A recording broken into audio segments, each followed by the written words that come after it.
Today's guest is Jeremy Ryan Slate, founder of the Create Your Own Life podcast, which is one of the most popular shows in the world. Jeremy was named a top influencer by Forbes and has interviewed over 600 of the world's most inspiring people, including Super Bowl winners and billionaires, which makes him a role model to me and a source of wisdom to everybody listening to this today. So Jeremy, welcome to the show. Hey man, thanks so much for having me here. I really appreciate that super awesome introduction. Thanks for having me. Thanks. No, super grateful. And in fact, you have this super interesting story of how you got into entrepreneurship and podcasting, because you didn't, start as a little kid selling cookies at 4 years old, right? There's actually a sidebar to that, because I did sell newspapers for like 8 years from the time. Oh, wow. So I'm wrong now. I'm totally wrong. But the larger point I was trying to make is you started out as a high school teacher, right? After studying Oxford. So how, was that always sort of a dream for you? Like, oh, I'm going to get into podcasting one day and teach people in that way? Or no, it's funny because that wasn't always the plan. Like I said, I have my undergrad degree, double major in Catholic theology and Torah.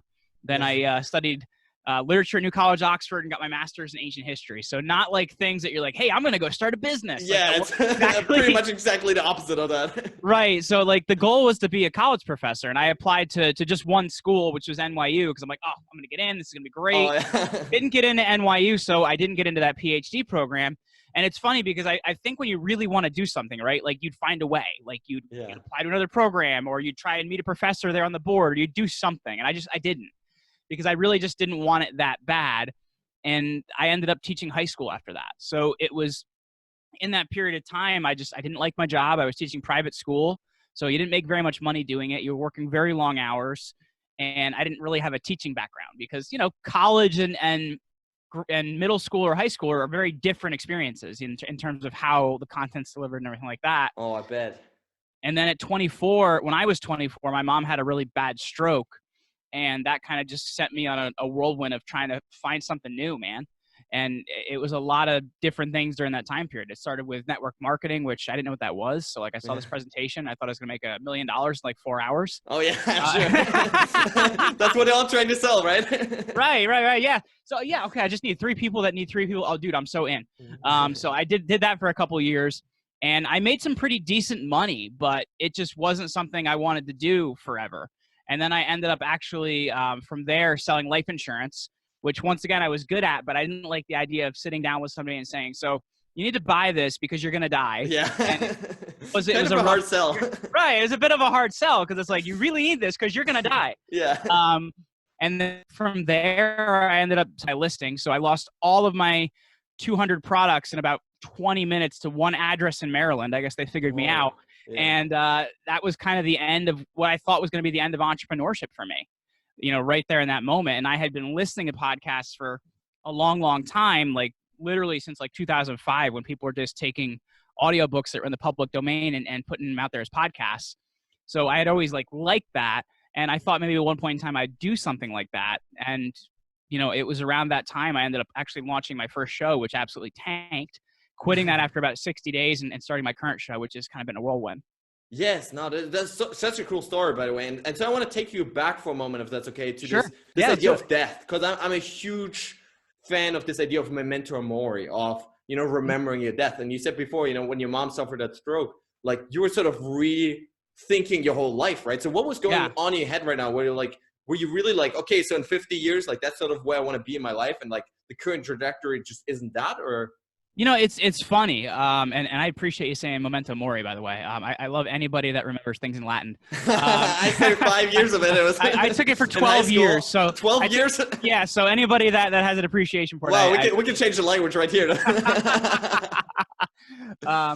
But honestly, when I was 19, I was playing American football, I guess is the way we'll put it. Because I guess in Europe, you guys call it football too, and it's just not the same thing. Exactly, it's not the same. So I was playing football, and I was covering a receiver, backpedaling 5 yards to go and run with him, and I stepped in a drain and tore 3 major ligaments in my knee. And it's a relatively easy surgery, but the anesthesia didn't go well, and I spent 3 days in and out of consciousness. I got lacerates. Like, it was a really crazy experience. and it didn't change me at all, right? Like nothing changed. I was just like, okay, well, I guess I can. You're young, man. Like you don't you're think about life invincible. that You much. think you can make it through anything. Like you don't think life's really going to affect you. And then at 24, when it was my mom, that really hit me because my family's pretty close, and that was she's a very close person to me. And when it was something outside of myself, I kind of looked at it like, whoa, okay. Like, you know what I mean? Like my mom's 53 years old. Like this, this could be, what I have in another 10, 20, 30 years. So like, what kind of experience am I going to create in that time? And what I'm currently doing isn't going to propel that forward. You know what I mean? That's kind of what I was thinking at that time. No, I love that. And I think that's so important to always have this focus on like, hey, if I keep living this current trajectory, if I don't change how or where I'm going, really, I might end up there, right? Like, yeah, I'll actually be there. So you said before, like the first podcast that you started was a fail. Like, what do you think was the difference then? Starting out the second time, like, was it simply approaching, new approach and strategy or mindset, or what was the difference there? It was just all around a different approach because like this thing was crap, man. Like it was like, it's like they say you can put lipstick on a pig, but it's still a pig. Like it wasn't very nice. And I do own a pig, so he wasn't offended by that statement. Oh, you do own a pig? But the thing I'll say is like the audio wasn't very good because I didn't know what microphones were or something like that. Like, oh yeah, just talking to computers straight. Yeah, it was me on my MacBook, not even wearing earbuds, like literally just talking to my MacBook. The sound's bouncing around the room. It was very life coachy, and I didn't have a ton of, I felt like, quality life experience at that point in time. And I look back on it now, and I actually did. I just needed to frame it a little bit better. And the interviews that I was doing were more like interrogations for the poor person that volunteered to be on the other side of the microphone. So it just wasn't a great experience. And then in terms of like how it was perceived, like the graphic design wasn't very good. Somebody actually ended up having the same name as me, so I changed the name. So it was a lot of things. Like I learned a lot from that experience. Do anything you're going to do as a professional. Research and see what's out there before you come up with an idea. Your idea may be great, but you have to differentiate a little bit better. And then, number 4, like, remember this is about helping someone and not about you. Because the content we create as content creators, man, like we're doing this because there's an audience consuming this because it's helping them. Yes, it's about us and branding and getting out there and stuff like that. But to a certain extent, if you're not serving the people listening to you, you're not going to be in it very long.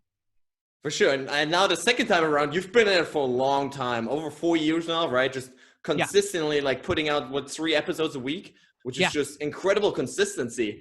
So what are some of the biggest lessons that you've learned? You've interviewed some incredible people that I've been looking up to for years now. So what are some of the things that have really shaped you also in your own life?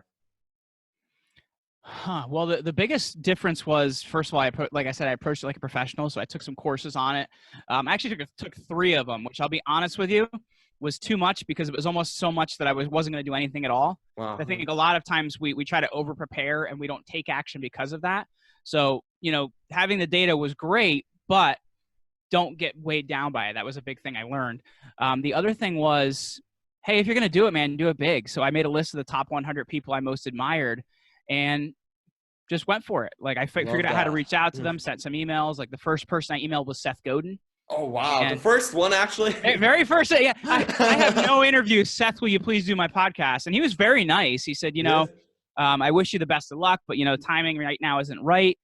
So when you get to 400 episodes, let me know and we'll do it. So he is my 400th episode of the show. Wow, that is amazing. I held him to that promise, and he was very kind to show up and do that. So honestly, it was the quality of the guests I was talking to, the amount of action I took up front, because I sent out, before I knew what automation was, I sent out 3,000 individual LinkedIn messages by hand. Whoa. Just trying to connect with people and get them on the show? Well, not even that, just get them to listen and subscribe because the number one thing that's going to rank a podcast is the number of subscribers in a 24-hour period. So I knew that statistic, so I was trying to push for that, and also you need your social proof, so I was pushing for reviews as well. So I was doing that, and I also sent out, I had built a little bit of an email list of maybe 200-300 people, and the amount of time I had been doing all these other things. So reached out to those people, went through my phone, found that I had about 700 people on my phone. So I was calling, texting, doing whatever I could. When we went out places, if I was with people that I hadn't even thought of, I'd be like, great, can I see your phone? I need to review my podcast. I love that. So I did whatever I could do to get it in front of more people because there's almost 1 million podcasts out there. And, there was only around 500,000 when I launched. And to be able to differentiate, you got to take so much action up front and be different in how you're servicing people. So like, I really was taking so much action. Yeah, for sure. No, I love this really proactive approach also of marketing, literally getting out to every single person that you know, right? Because otherwise, like the market is so dense, right? There's so much stuff coming out there that if you don't put out your voice and also create high quality content that obviously you're also producing, right? Then just no one's going to listen to you. Right. And here's the thing too, because people complain about like, I don't have the budget, and I don't have the team, and I don't have this, and I don't have that. Like, dude, I had no social following. I had no money at that point in time. It was me and my dog. Like, it wasn't like a lot of things behind it. So I had to find things where I could take a lot of action. I was inspired by a book called the 10X Rule on how to do that. Crank it down, love it, yeah. Yeah, and honestly, find out where you can take the most action, because there is so much you can do that's only going to cost you your time. And when you don't have money, and you don't have a team, and you don't have a brand, your time is all you have, man. So be willing to put it in and be willing to figure out how you can make it go right doing that. Yeah, for sure. And you know what I've also realized is like how helpful people, like how willing people are to really help you out. If you have this mission and you share it with them, like people are so many people that like I never thought I could ever talk to. Well, like, yeah, sure, let's talk, right? Like, because if you have this mission, like it attracts people, right? Mm-hmm. No, 100%. And that's the biggest thing that I feel like I was so successful reaching out to guests, is because of the purpose of what I was doing. Is, I want to help people do this in their own terms and do it at a world-class level. Like, it's very clear and concise, and people can buy into that. And I think that's just really important, whether it's a podcast or whether it's growing your business, whatever it is. Your mission needs to be something that's going to help others survive well, and be something that people can really buy into. Yeah, so it has to create that constant value, right? Now, I've heard you talk about on another show. I think it was with Jay Wong, Inner Changemaker. Shout out to him. Jay's the man. Yeah, Jay's the man. I love him. Been following him actually for quite a while. And that's how I found you as well. So I've heard you talk there before about, some of the people in your life actually were trying to hold you back almost in the beginning, right? Can you share something of that with us? Because I think there's such a common theme among entrepreneurs, among people that have these crazy visions, right? And it's like friends or family, they don't want you to go out there and pursue that. And honestly, it's because it's not because a lot of times that they're bad people. Yeah. It's because that they're comfortable doing whatever it is that they're doing. And if you change or do something different, that makes their situation look different, or maybe not as good, or whatever it may be. So it's a fear thing, man. Like, it honestly is. Like, I had one of my best friends reach out to me in the beginning when I wanted to look at my network marketing business. And he told me that, he was going to do whatever he had to do to see me fail. I'm just like, whoa, wow. Okay, wow. I thought we were really close friends. But then when I look back on it, I saw the negative comments, I saw the criticism, I saw the different things. And I think a lot of times you have to have your antennas up for that, man, because you're ignoring a lot of the signs that someone doesn't want the best for you, even if you aren't going for entrepreneurship yet, or you aren't reaching big yet. So you need to kind of not sugarcoat it for yourself. And I feel like that's really, really important to take a look at it that way. And honestly, I tell people one of the things that is most dangerous is when somebody's saying, I'm just telling you this because I'm your friend, or I'm just doing this because I love you. So what you're telling me is, if you didn't love me or you weren't my friend, what you're doing wouldn't be okay. Well, then how does that make it okay? So it's kind of like a backhanded type compliment or criticism or something like that. So you really want to watch the people around you, man. If they don't want the best for you, or if they don't want to go the same direction you do, that's fine. And it is what it is. And, it doesn't make them a bad person, but with them in your space and with them in your environment and that being your surroundings, you're not going to level up yourself. You need to surround yourself with people that are going to work harder and push you harder. And honestly, my podcast has been the biggest thing that's helped me to do that, because it's connected me with so many people that I just wouldn't have the time of day for me, honestly, before that. So it's been an incredible networking and leveling up in that way too. Oh, for sure. Bad. No, it's I think the best way to make connections at the level that you're seeking, right? And to find this inspiration, even if you like living in a small town, like not a single other person other than that pig, right? Like, he's very handsome, though, I might add. Oh, is he? that totally makes up for that. But one thing is, like, even if you live somewhere where like there's no connections, right? Online nowadays, you can still find those connections, right? You can still find online mentors or books or podcasts or whatever it is, like people that will lift up your thinking. I think that is such a powerful thing. Well, it's huge, man. Like I have my mastermind group meets every week on Wednesday at 2. I'm in New Jersey. One of the guys is in Buffalo, New York. Another guy's in Seattle. Another guy's in Chicago, Illinois. Like, geographically, we wouldn't really have any way to connect. But, being online and having similar purposes, we're able to do that. And I think that's a really huge thing you hit on. There are ways you can connect with people, whether it's on Quora or whether it's on Facebook or whether it's on LinkedIn, whatever it may be. You can connect with people that are going to help you level up. Like, I came from a small town that's 5/8 of a mile in size. There is no grocery store. There's a regional high school. There is no middle school. So it's like there isn't a lot going on there, but you find a way, man. Like, you find a way to connect with the right people. You find a way to do the right things and go in the right direction. If you think big, like, that's really what it comes down to, thinking big and finding people that are going to support that big vision. Yeah. Now, talking about thinking big, is there still anyone left? I mean, you've interviewed a lot of incredible people. Is there still anyone left on your bucket list from the beginning of those first 100 people? Oh, it keeps growing. It keeps growing. It keeps growing, yeah. Number one, so I'm a huge music fan. And the reason I started playing drums is actually Dave Grohl, who's the original drummer for Nirvana and So he's the current vocalist for the Foo Fighters. And I've reached out to his team, probably 10 times at this point. I've talked to them. They're really nice. They haven't scheduled anything. So Dave's still number one on my list. I'm a huge Led Zeppelin fan as well. So I've talked to Robert Plant's publicist before. Wow. So it's funny because I don't feel like the list is ever done. Yeah. You know what I mean? You continue growing and growing and growing. I will say, sadly, like, one of the people on my list that I had connected with on Instagram and it didn't really go anywhere was Kobe Bryant. And that was somebody that I was hoping one day, in the future, if at some point in time we could make that happen. But that's an opportunity that's, not going to be there anymore now since he's passed. Yes, unfortunately. Now, what do you look for in interviews? Like, how do you find the ones that actually become a great show? Ooh, that's a really great question. I'd say first and foremost, it's somebody that's doing something different.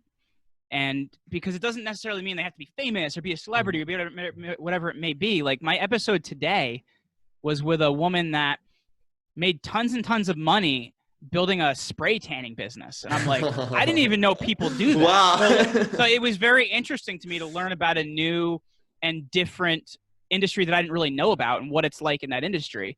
So for me, I think it's honestly, as an interviewer, whatever really gets my curiosity and gets me asking the right questions, because I do try to prepare in the right way. I do try to be ready for that person, to give them the respect that, they gave me their time.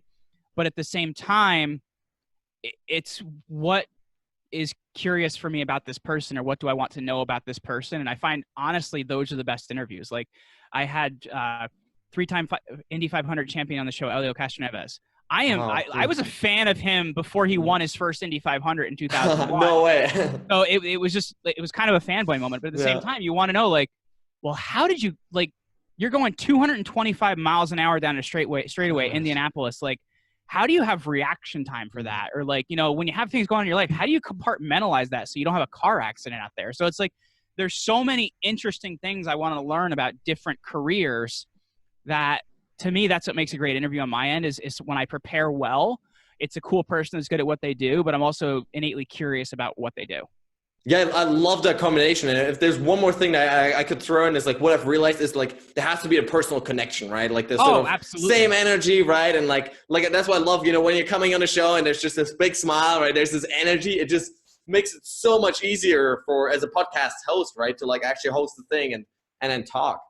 Well, I would agree with that, because I've had some guests that I was very, very excited about, and yeah, the interview was okay. But at the same time, they just didn't mirror my energy, or they weren't willing to talk, or whatever it may be. And that, I guess, just going back to that Castroneves interview, because like I said, I'm a super fan. I got done with that and I go to my wife, wow, it's really cool when somebody you really admire turns out to be a really cool person. Yes. Because I think that's honestly, like, some of my interviews I still get nervous for, and it's for the people that I really like, because you don't want them to get on there and be like, have your vision of what they are be, like, blown up. You know what I mean? So it's like, at the same time, there does have to be a guest that's really willing to talk and share. And when they're not, it's hard to have that connection and have a great interview.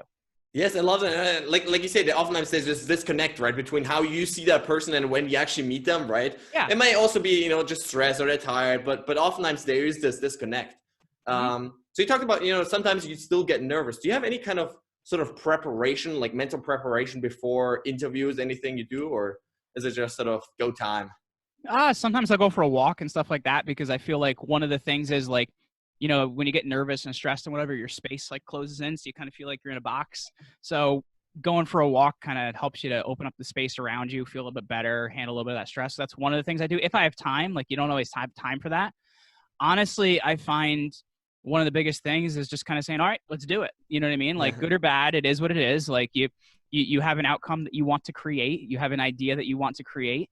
And as an interviewer, you can take a lot of responsibility for what's happening and see what you're going to do with that. So I don't think I really have any special things I do other than, like, if I'm really stressed, go for a walk. That's yeah, no, that always helps, right? and when you're prepped enough, and that's not like over prepped, you feel confident about what's going to happen. Now, one of the questions that I've heard you ask before, I want to give that to you, which is, what do you want written on your tombstone? Wow. Going back to Memento Mori. He's someone that lifted others up, because that's what I've tried to do even before I had the podcast, before my teaching career. My whole life, I've tried to help other people do things. Like, I was a personal trainer for years, and I really tried to support people in that. Like, for me, it was like such a big win when I had a friend that was diagnosed with, quote, social anxiety disorder, decided not to take medication. So I said, okay, cool. We're going to fix you. We're going to make this better. Wow. And, I will say I'm not a doctor or anything like that, but what we did is we handled his diet. We got him in the gym. We got him working out. I helped him find a job, helped him get moving. And what do you know? He's doing some great things in his life now because he felt better about himself. So for me, it's always been about lifting people up, whether it was in my personal life or whether it's in business experiences. I like to connect people that when I see two people that have very similar visions, I'm like, oh, these people make some beautiful music together. I don't know what it's going to look like, but let me connect them.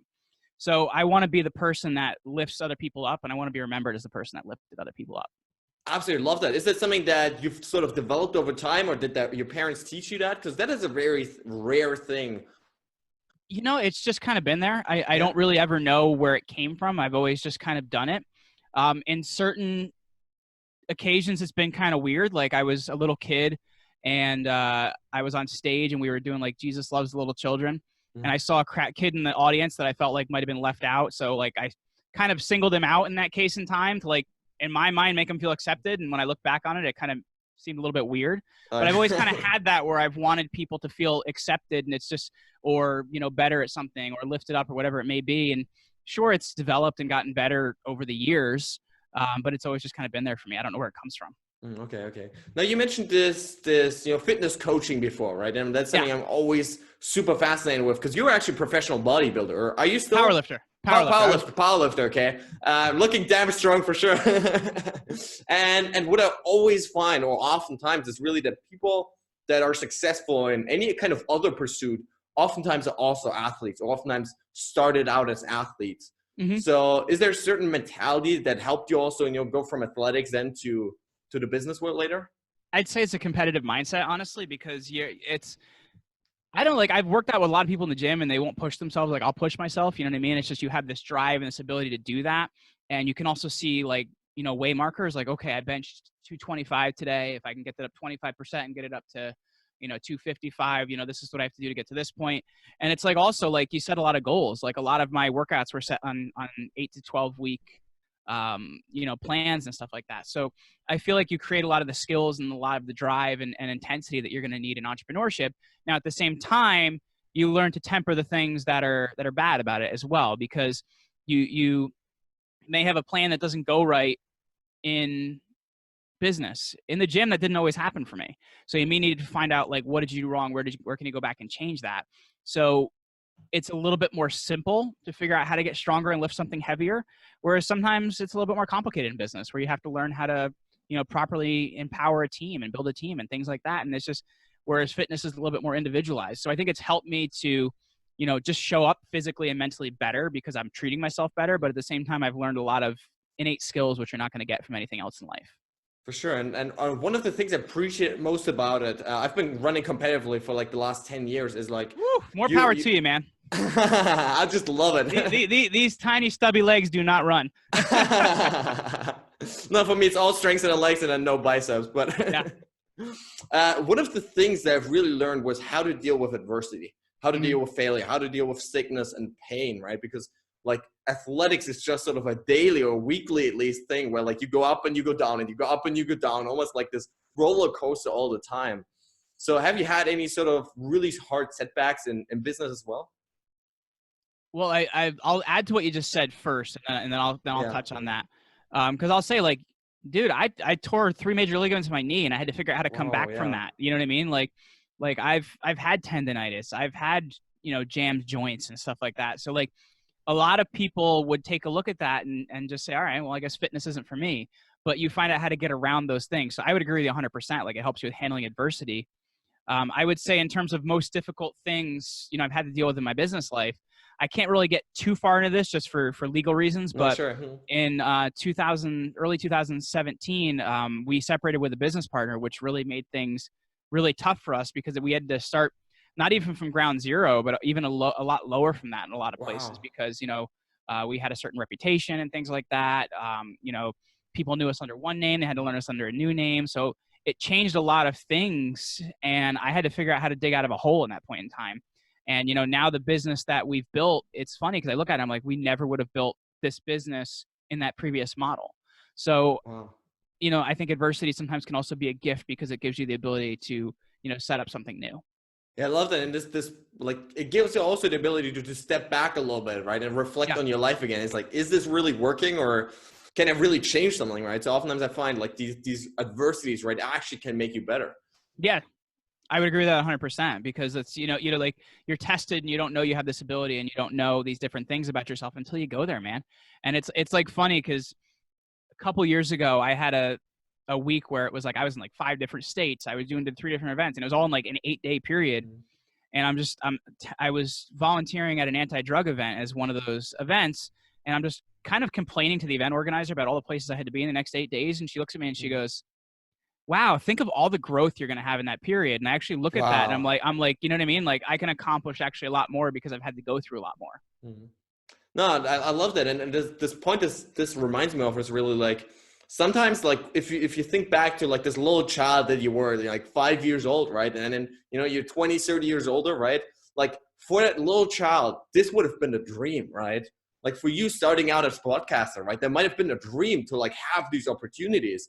And yet when we get to the point, we like get stressed out. We're like, oh my gosh, another interview, right? Another person. When like that started out being like the whole dream, the whole like reason we're doing it.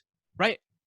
100%. And it's interesting because you look at it and you're like, oh my gosh, like I would have killed for this opportunity. Then why am I complaining about it? And I think that's what you really have to take a look at is every challenge is like also an opportunity. And that's what you have to look at in it. For sure. Now, tell me about Command Your Brand, because you started out as this podcaster, right? And now you have other people actually come on podcasts to sort of spread their word, spread their business. So why is podcasting such a powerful way to really spread your message with the world? Well, it's a very fast growing market. In fact, I'm speaking in March at one of the biggest advertising conferences in Asia on the idea of podcasting being $1 billion market, because around Q1 of this year, it's looking like podcast advertising is going to tip into the $1 billion mark, which is pretty incredible.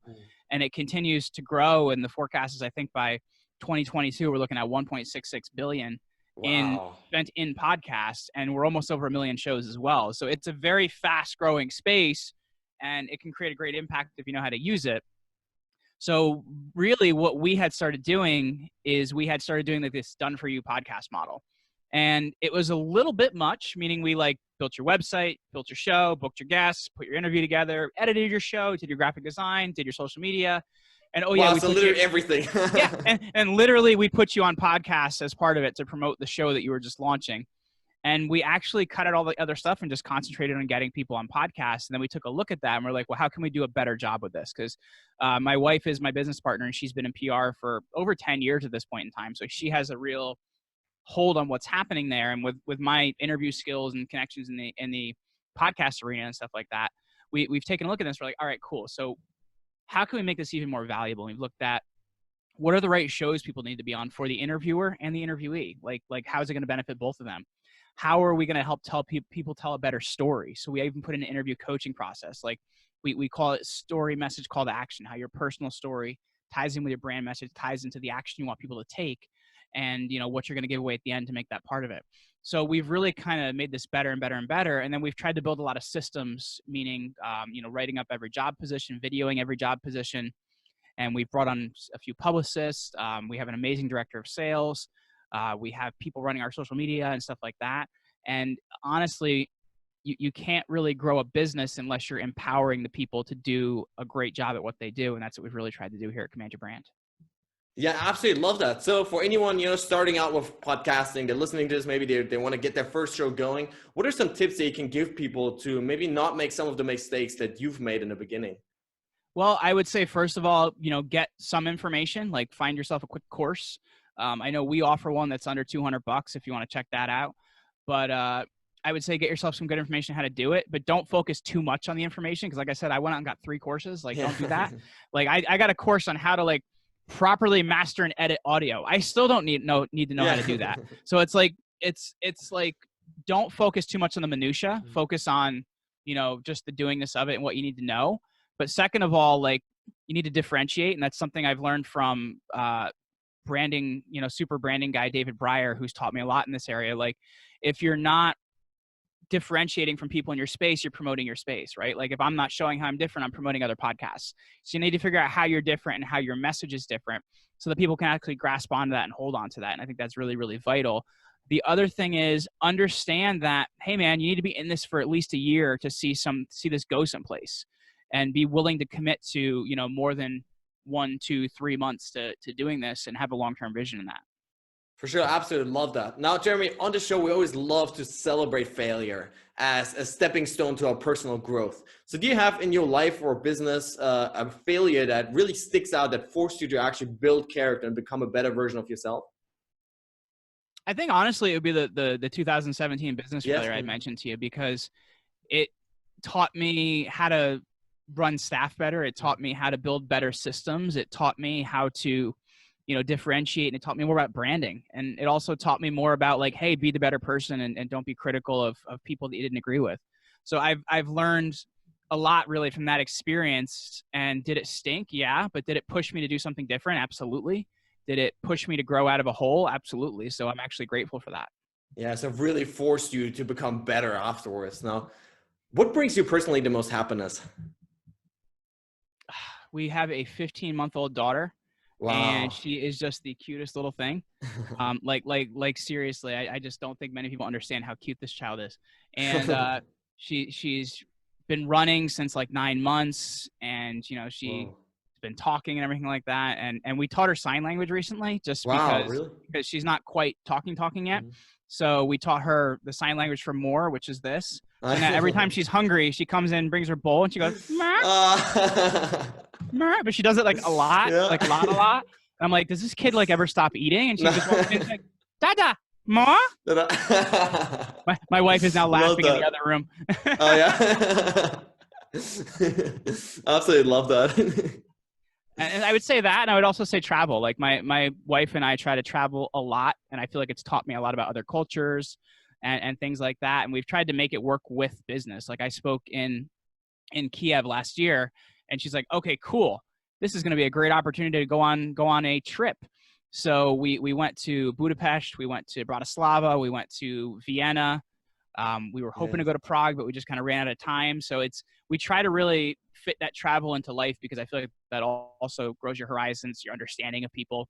Because I've went to a lot of places, and I find that like our American point of view and how we're taught places are going to be once you're there experiencing it are not actually how they are. So it's helped me to understand a lot more about other people and cultures, and enrich my viewpoint as well. Yeah, absolutely love that. Now, you mentioned before you actually business partners with your wife, right? So yes. How do you combine the two together? How do you, on the one hand, you're this husband and father, on the other hand, you're, this business person and business partner. How do you combine the two so there's no, interaction or I guess conflicts between the two? I don't think there really is a difference, honestly, because we're very much both on a mission, and we're very much both want to create something big. Yes, we create time to, be husband and wife and stuff like that. Whether it's, going out and having a meal or spending some time. My wife's had me watching Grey's Anatomy a lot recently. So, whatever that may be, where we spend some time together. But honestly, we're on the same mission. And sometimes like New Year's Eve this year, we were business planning at 11 o'clock at night because we were excited. Wow. So, you know what I mean? It's hard to find that separation when you're working with somebody that you're really on the same mission with. No, I love that. And this common shared mission is so powerful, right? That like, if you love the process of like literally New Year's Eve being out there at 11 p.m., right? I love that vision and that drive, and bringing that together, I guess, is powerful.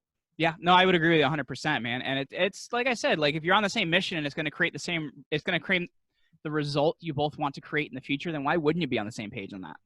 Yeah. Now, tell me about creating your own life.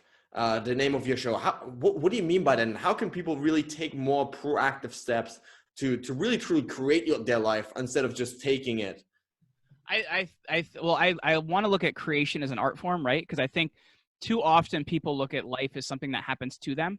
And, if you don't do anything proactively, if you don't have any plans, if you don't take any actions, if you don't have any steps, yeah, life's going to happen to you and you're not going to be very happy with it.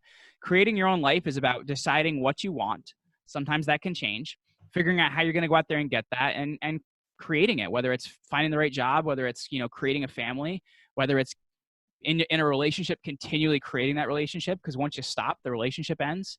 So it's taking a look at how you can take a proactive role in life and how you can make your big vision happen. So honestly, that's what it's about. Like, decide what you want, figure out how you're going to get it, and go get it. Because I think too often life happens to them and they're 40 or 50 years old and they're still complaining that life happened to them and they never really took life, by the hand and took it for a run, man. Love that. Now, as a former teacher, I'll give you the opportunity now to give our listeners one piece of homework, because we've talked about it a lot today. What would be the one thing people should start applying in their lives that would make the most impact? I would say find the people that are the best at what they do and figure out how you can learn from them. So for me, like the way that I've personally applied that is I read a lot of biographies of famous people, meaning like I've read like Sam Walton that started Walmart. I've read a book about John Roebling, who's the guy that built the Brooklyn Bridge. So I like to read a lot of books about people that have achieved big things. So for me, that's what I would tell people. Find somebody that's the best at what you want to learn. Go learn from that person and don't mix messages, because too often somebody will say, okay, I want to learn sales. So they go out and find 50 people that teach sales. And what do you know? They have a method that doesn't work because it's 50 people's different method. If you want to learn sales, go find Grant Cardone and just focus on learning from Grant Cardone. But go find somebody that's the best at something and learn from them. Absolutely love that. Now, before I ask my final question, where can listeners connect with you online? So what's your favorite social media platforms, websites, whatever it is? Absolutely. So I'm doing a lot on Instagram right now, so they can find me as @Jeremy Ryan Slate over there. But at the same time, if they've loved the message today, if they want to get out there and get more attention, I've learned a lot about how you can get found online and how you can get more attention for your brand. So we put together a great white paper for your audience. And it's the 7 reasons no one knows you. And that's over at commandyourbrand.com/7reasons. And the word 7 or the number 7 will both work. Love that. Thank you. Now, my final question is, what is your quest for greatness? So what is that big vision that you want to create in your life that you want to use to change the world? It is literally changing the world. So there's actually a video on our YouTube channel of a clip from a talk that I gave where I said that my purpose is to help the people that are actually helping move the world. Because when I help those people, that's how you change the world, is by finding people that have really big purposes, lifting them up and helping them do bigger things. So for me, that's what it's all about, man. Finding people that have really big pro-survival messages that are going to help other people do well and, lifting them up, man, because that's how I make change in the world.